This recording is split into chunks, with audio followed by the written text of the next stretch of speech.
Introduction to Cosplay. This presentation will cover a quick description of cosplay, its history, its current state, and a brief introduction into how one can get started, or at least have a starting point to begin one's own cosplay.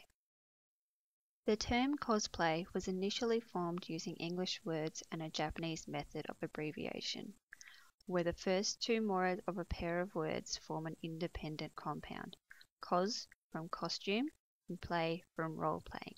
The costumes used in cosplay are very specific, unlike other costuming like Halloween or masquerades, as a particular character is designed to be replicated rather than reflecting culture and/or symbolism. The role-playing aspect of cosplay reveals a level of acting ability, and combined with the costume, cosplayers can be viewed as a type of freelance acting hobby, kind of like the plays and pantomimes one may have participated in during the school years. The main difference between actors and cosplayers is that cosplayers present themselves in venues not associated with stage performances, like conventions and everyday scenarios. Cosplay is heavily focused on replicating a character as much as possible. Although some cosplayers deviate from the original character, the cosplay itself is specific enough that the character is recognizable from the cosplay, such as human forms of Pokemon and alternate gendered characters. History of cosplay. Costuming itself has been around for centuries, dressing accordingly with traditions like Samhain and other cultural celebrations. During the 14th century, European masquerade balls began becoming popular amongst the aristocracy. At these events, wearing a costume with a mask meant that you could become someone else entirely, not too similar to cosplay. Although there is a rich history of costuming, the first recorded event of a person replicating a character was in 1939. The first ever recorded cosplayers were in fact two American friends who attended the first World Science Fiction Convention in New York. Forrest Ackerman and Myrtle Jones attended this event dressed as a rugged-looking star pilot and a female character from the 1933 film Things to Come. Their appearance caused a stir among the other 185 attendees and encouraged a more fanciful and imaginary quality to contrast the serious and somber nature of the convention itself. Frederick Pohl described how stylishly dressed the couple were in the fashions of the 25th century, although he does also state that the couple may have set an ominous precedent. The following years, more and more people attended these conventions in their own science fiction apparel. 44 years later, the trend finally received a term to describe this practice: cosplay. The Los Angeles Science Fiction Convention of 1984 was attended by a Japanese writer known as Nobu Takahashi. Takahashi was thoroughly impressed with this practice and raved about it in his writing in Japanese media. As the hobby hadn't yet received a term to describe it specifically, Takahashi described the costuming and role-playing that went on at such conventions and created the term cosplay. After 1984, the hobby of cosplaying became popular in Japan, but stayed restricted to science fiction and historical conventions in Western countries. It wasn't until the 1990s, when anime and manga was marketed to Western countries, that cosplay was reintroduced in America and other countries. Many cosplayers pay particular attention to the details of the costumes, from simple school uniformed costumes to the impressive mecha suits, and even costumes which incorporate the use of quad suits. As opposed to the costumes used by Forrest and Myrtle, costumes are rarely seen with just an outfit, but also with wigs, props, and even coloured contact lenses. Sources of characters are not restricted either. Popular sources for cosplayers are in anime, manga, comic books, video games, and films. Although, cosplaying today is not restricted to just these characters, as some have even used inanimate objects and given them anthropomorphic forms.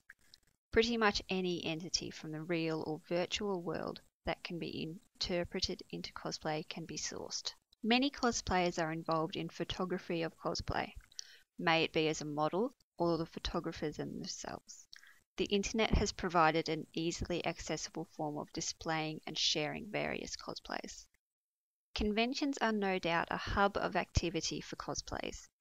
Many conventions are now dedicated to sources which cosplayers take inspiration from. If you want to see epic cosplays in person, these are the places to go. Cosplay competitions are also held at these conventions, as well as independently in some countries. Other events associated with cosplay are usually just smaller gatherings for cosplayers to catch up and socialize whilst making the most of this hobby. Cosplay in Japan is much higher in costume quality, as the hobby of cosplay is focused more on replicating the character rather than the role-playing aspect. It's also seen more as a hobby for young women, but is taken up by others. Cosplayers in Japan are much more strict and prefer to perfect a character rather than interpret or alter the character. So the aim is less focused on making the costume, and subsequently the cosplay competitions in Japan are different to those in Western countries. Some Japanese businesses have set up with the intention of appealing to cosplayers, such as restaurants and cafes, which conduct business in character. Cosplay in Japan is also only starting to branch out into other sources of media outside anime, manga, and video games. Cosplaying was originally only seen during events which focused on science fiction or history, like the one Forrest and Myrtle attended in 1939. It wasn't until anime and manga was introduced that cosplaying really took off outside conventions. Western cosplayers tend to focus more on costume creation rather than strictly replicating a specific character.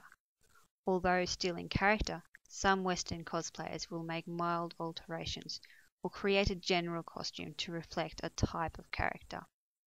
With the inclusion of anime and manga, along with their own media sources, Western cosplayers can reflect many types of characters from different sources.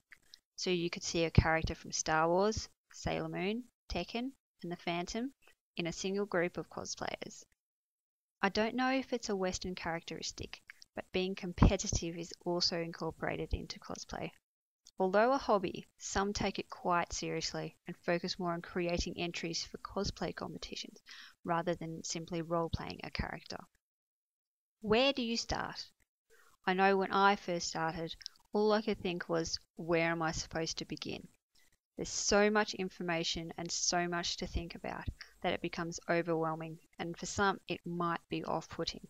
However, this will hopefully make things easier to start. Choosing a character. It is highly recommended you choose a character that you love to the point of fangirling over them. Think, if I could meet one character in reality, which would it be? Determine your skill level. I guess because I got into this from a Western point of view, I approached this as how best can I make the costume, but can also refer to how well you can cosplay this character. Some characters out there are not exactly the most appropriate around other people. Buy or create. Now, this point is important as it will determine how to plan the cosplay itself. If you choose to buy, it is often much quicker and easier to obtain a costume, but there's also risks with such a practice. The majority of online cosplay outfits I have seen have small flaws to them or offer a cheaper alternative rather than a direct replication. If you choose to create your own, make sure you have enough time to make it and also research the techniques used to make the costume. Basic sewing is simple enough to grasp, but things like metalwork and sculpting need a bit more practice to master. Personally, I make my own cosplays unless I have to buy an accessory. Even then, I usually end up altering it because it is inaccurate in some way. Research the character. More than likely, when you choose a character, you already know them quite well, but it is a good idea to obtain several reference pictures and take notes on the characters themselves, such as how they walk and talk, likes, dislikes, that sort of thing. Pretty much focus on how you could best roleplay that character. Plan. It is so important to plan well ahead of an event or even just to get it going. you need to make a note of how long it will take for an outfit to arrive or be completed, but also to make a note of the accessories and little things that you will need to best display your cosplay. Hinata, although it was really simple, I started working on it 3 or 4 months before MyCon to allow for the creation of the cosplay and to also allow for the postal times for some of the products. Main elements of a cosplay consist of the following. Sometimes you can get away without using a wig, but a lot of characters have either vibrant coloured hair or extravagant hair designs, so it would be best to make use of a wig to avoid any damage to your own hair. It also depends on how accurately you want to replicate the character. There are also different types of wigs, as well as varying sources which sell them. The outfit is probably the easiest to perfect, as pictures will show them really well, and cosplay businesses will put more of an emphasis on this part of the costume. As said before, you can buy a cosplay or you can create it. If you want to create it and still relatively new to cosplaying, it's much easier to modify clothing rather than create an outfit from scratch. Accessories can include hats, ties, jewellery, masks, or contact lenses. These parts of a cosplay are a bit harder to get spot on from online sources, but may also be very difficult to replicate. Props. The most common are generally weapons. Other things like canes and plushies are also used by cosplayers. Weight and size is a common issue when using props, so be careful about which you choose and make sure you know what you're buying. Makeup. Now, this is quite important unless you wear a mask, because you can always wear a costume, but if your facial characteristics is different to the character, it may impact the cosplay. It's also noted that both men and women wear makeup for the cosplays. Makeup doesn't have the same connotation it has in modern society. In cosplaying, makeup is just seen as another part of perfecting a cosplay. Does anyone have any questions?